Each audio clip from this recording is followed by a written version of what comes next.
नमस्कार, स्वागत है आपका जनादेश न्यूज़ में और मैं हूं फ़हीम खान। बिहार विधानसभा चुनाव जो है वो बहुत ही नज़दीक है। आचार संहिता भी लग चुका है। जो भी प्रत्याशी हैं वो जनता के बीच पहुंच रहे हैं। कई ऐसे दावे कर रहे हैं, लेकिन जीतने के बाद वो लोग जो दावा करते हैं, जीतने के बाद उस पर नहीं उतरते हैं। सिवान को छोड़ करके पटना चले जाते हैं। सिवान की बात की जाए तो सिवान का जो इलेक्शन है, जो चुनाव है, वो दूसरा फेस में होगा, यानी दूसरे चरण में होगा, जो कि 3 नवंबर को। वक्त भी बहुत कम है, लगभग 1 महीने बचे हुए हैं। इसी दौरान अभी हम मौजूद हैं गोरियाकोटी विधानसभा संख्या 111 के भावी प्रत्याशी, जो कि आम आदमी पार्टी से प्रत्याशी हैं, विनय कुमार भारद्वाज जी उर्फ गुड्डू जी। इनसे हम बातचीत करेंगे। वैसे तो ये आम आदमी पार्टी से हैं, लेकिन सूत्रों से पता चला है कि आम आदमी पार्टी बिहार में चुनाव नहीं लड़ेगी। अपने कैंडिडेट को लोगों के बीच भेज रही थी, लेकिन अब वो कैंडिडेट इलेक्शन नहीं लड़ेंगे। इन सब मुद्दों पे बात करेंगे। सबसे पहले सर, स्वागत है आपका हमारे जनादेश न्यूज़ में। बहुत बहुत धन्यवाद और आपके सभी व्यूअर्स को जय हिंद। मैं गोरियाकोठी से इस विधानसभा के लिए प्रत्याशी हूँ आम आदमी पार्टी से। और जैसा अभी आपने अपने स्टार्टिंग में ही कहा कि सूत्रों से पता चला है कि आम आदमी पार्टी यहाँ चुनाव नहीं लड़ेगी, वैसे ही मुझे भी कुछ पता लगा है। फिर भी मैं औपचारिक घोषणा का प्रतीक्षा कर रहा हूँ, चूँकि हम चुनाव के लिए अपनी तैयारी किए हुए हैं। आगे हम देखते हैं कि हमारे जो केंद्रीय नेतृत्व में लोग बैठे हुए हैं उनका क्या निर्देश आ रहा है। उस निर्देश का भी हम कुछ अनुपालन अवश्य करेंगे, क्योंकि मेरी भी ये इच्छा है और हमारे साथ जितने फौजी हैं सबकी ये इच्छा है कि बिहार में एक वैकल्पिक पार्टी दी जाए। तो सेना के लोग उसमें अपना योगदान दे रहे हैं, दिए हैं, और हमने आम आदमी पार्टी को ये साथ दिया हुआ है।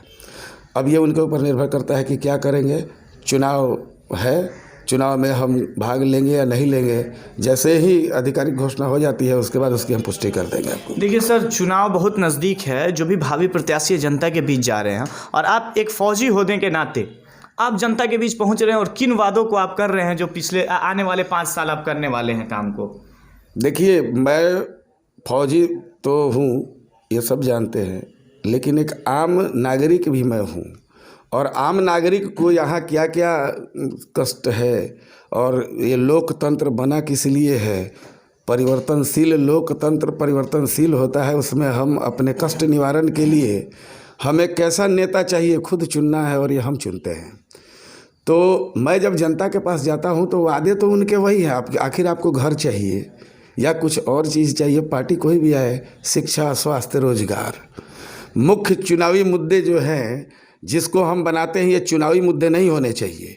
ये तो सबका यहाँ पर उसके लिए इसकी उपलब्धता जो है, वो जो भी पार्टी आ रही है उस पार्टी का कर्तव्य बनता है कि शिक्षा, स्वास्थ्य, रोजगार यहाँ मुहैया कराए। और इसके बाद की जो चीज़ें आ रही है जिसको दैनिक जीवन में सुचारू रूप से चलाना है, अदर देन ये 3 पॉइंट, शिक्षा, स्वास्थ्य, रोजगार, तो ये आवश्यक कंपलसरी है। सरकार सारी योजनाएं जो ले आती है वो इसी के लिए ले आती है। तो ये मुद्दा नहीं बनना चाहिए मेरे ख्याल से। मुद्दा ये होना चाहिए कि रोजगार हमारे पास है पहले से।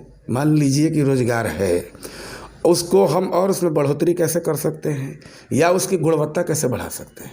पुलिस तो हमारे पास है, लेकिन अगर देखा जाए सर, तो सिवान की तमाम जो चीनी मिल थी, सूता मिल को भी तोड़ा जा रहा है, और हर एक जो भी चीनी मिल थी उन सारी चीनी मिल को बंद कर दिया गया। तो रोजगार आएगा कहाँ सिवान में?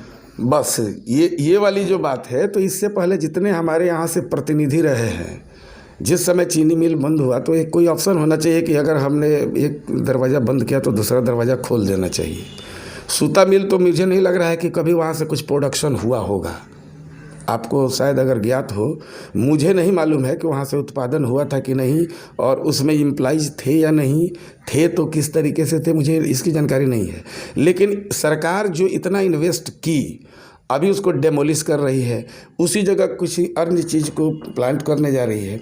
तो ये सुव्यवस्थित ढंग से होना चाहिए। जो भी सरकार आए, अगर कहीं तोड़ना है तो तोड़िए। देखिए, demolition is the base of creation, constructions. आप कहीं निर्माण करेंगे तभी करेंगे जब तक वहाँ से कुछ विध्वंस नहीं होगा। दोनों एक ही जगह है, जैसे आदि और अंत एक ही जगह होते हैं। विकास करने के लिए जो नेता जननेता अपने जा रहे हैं, प्रतिनिधि जा रहे हैं, उनके पास अपनी कर्मठता और उनकी इच्छा शक्ति प्लस उनका एक विजन, उनकी एक अपनी सोच होनी चाहिए कि मैं जहाँ हूँ वहाँ क्या कर सकता हूँ। दरवाजे पर आप कुर्सी भी रख के बैठ सकते हैं, दरवाजे पर आप चौकी पे भी बैठ सकते हैं, खाट पे भी बैठ सकते हैं। तो आपको ऑप्शन वो लेना है कि किस समय किसका इस्तेमाल करना है, इसी को विकास कहते हैं। देखिए, अगर देखा जाए आप जनता के बीच जा रहे हैं, आप भी दावा कर रहे हैं। आपसे मैं सवाल पूछता हूं कि बिहार में कई ऐसी पार्टियां हैं, राष्ट्रीय जनता दल है, भाजपा है, जदयू है, इन सब पार्टियों में आप अपने आप को कहां देख रहे हैं, आम आदमी पार्टी को सर? इन सब पार्टियों में मैं ये नहीं देख रहा हूँ अपने आप को। मैं इन पार्टियों की तरह ही अपने आप को अलग कहीं ना कहीं देख रहा हूँ। कारण ये है, भाजपा, मोदी जी को लोकप्रिय नेता बोला जाता है, वो भाजपा वो केंद्रीय नेतृत्व के लिए है, दिल्ली के लिए। मोदी जी बिहार में यहाँ आकर के मुख्यमंत्री नहीं बनने जा रहे हैं, लेकिन भाजपा के जो बिहार के प्रतिनिधि हैं, उनमें कोई किसी में मोदी जी की झलक दिखा दीजिए, अमित शाह की तरह ही दिखा दीजिए, कोई है नहीं। मतलब नाम से चलाना, अर्थात यह भी एक राजतंत्र के रूप में ही है कि हाँ हम इस पार्टी के हैं और हमारी ही दावेदारी है। आरजेडी, राष्ट्रीय जनता दल, जो लालू प्रसाद यादव जी ने बनाया, वो दल अच्छी थी, तभी तो यहाँ के लोगों ने उसे चुना। वो सत्ता में अपने आप को काबिज किए और बहुत लंबे अरसे तक किए, बहुत बदलाव किया उन्होंने। लेकिन जो बदलाव किया उससे मैं सहमत नहीं हूँ, इसलिए मैं आरजेडी और इनके नीतीश जी के किए गए कार्यों जो जनहित में उन्होंने दिखा दिया है, लेकिन वो जनहित में नहीं है, वो नुकसानदेह है। जैसे शिक्षकों की बहाली, आप हर जगह उस सीट पर आदमी रख रहे हैं, काम करवा रहे हैं, लेकिन उसको वेतन वाजिब नहीं दे रहे हैं। इस कारण क्या हो रहा है, असंतोष हो रहा है, और वेतन वाजिब नहीं मिलता है उसी को जो वेतन वाजिब लेने लायक होता नहीं है। जितने शिक्षक हैं, जितने टीचर हैं यहाँ जो पढ़ाते हैं प्राइमरी स्कूल्स में, जो लालू प्रसाद यादव जी ने शुरू किया, उससे शिक्षा का स्तर खराब हो गया। शिक्षकों की योग्यता का परख ठीक से किया नहीं गया और उनको भर्ती कर दिया गया। तो ये सब चीज़ें दोनों पार्टियां मिल के की हुई है। इनकी मिली जुली अपनी सरकार है, वो सत्ता में रहे या सत्ता में ना रहे, फर्क उससे नहीं पड़ता है। अब आप ये देखिए कि सरकार चाहे बीजेपी की हो, एनडीए गठबंधन हो या आरजेडी की हो, दोनों की तालमेल है। आज हमारी कल तुम्हारी, देखो भाई पारा पारी, आज इनकी लूट होगी कल उनकी लूट होगी। यदि यहाँ के निवर्तमान विधायक अपना सत्यदेव प्रसाद सिंह है, तो सत्यदेव प्रसाद सिंह कोई काम कर रहे हैं, कोई प्रोजेक्ट लेके चल रहे हैं, इनके पास तो एक ही काम ही है, सड़क बनवाना, दूसरा तो कोई काम है नहीं। वो सड़क अगर ठीक से नहीं बन रहा है, उसकी गुणवत्ता ख़त्म होते जा रही है। तो जो दूसरे विधायक प्रत्याशी रहे हैं पहले, इससे 5 साल पहले, वो कहाँ हैं? उनको आके देखना चाहिए, जनता के पास जाना चाहिए।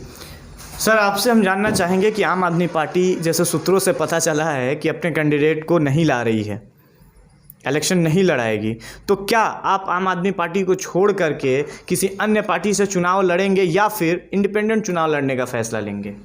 ये औपचारिक घोषणा हो जाने दीजिए सोमवार को, उसके बाद मैं दोबारा एक बार कॉल करके आपको ज़रूर बुलाऊंगा फ़हीम जी, और मैं बताऊंगा कि मैं क्या कर रहा हूँ।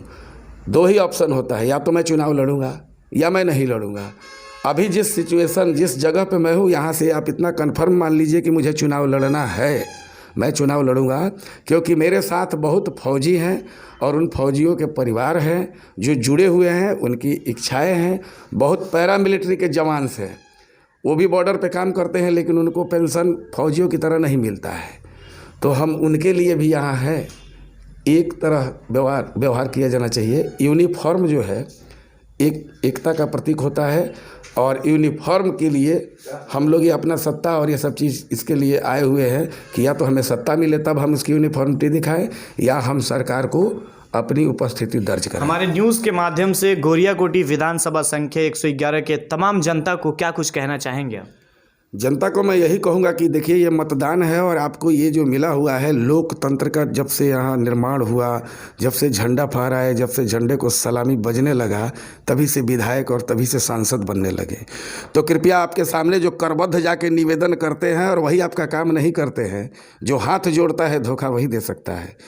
आपके पास ऑप्शन अगर है आपके पास ऑप्शन में अगर कोई जवान दिख रहा है, कहीं भी दिख रहा है, उसको अवश्य आप चुनने के लिए आगे बढ़िए।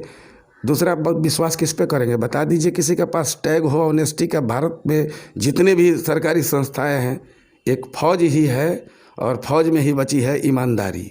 व्यक्ति जब तक ईमानदार नहीं होगा, वो अपने कर्तव्य का पालन नहीं कर सकता है, चाहे कोई भी हो। जनता को मतदान करना है और मतदान जो है ना, एक पवित्र चीज़ दान के साथ जुड़ा हुआ है और दान योग्य को देना होता है।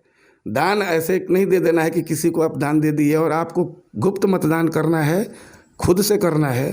तो जनता से मेरा ये अपील होगा कि जब भी आप मतदान के लिए जा रहे हैं, आप अपने उम्मीदवार की परख कीजिए, उसके दल की परख कीजिए, उसके दल की नीति क्या है और नीति जो है उसमें नीयत कितनी साफ़ है, इसको देखिए और मतदान कीजिए।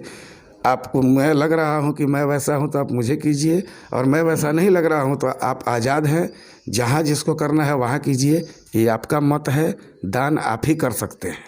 देखिए, ये थे हमारे साथ गोरियाकोटी विधानसभा संख्या 111 के आम आदमी पार्टी के भावी प्रत्याशी विनय कुमार भारद्वाज जी।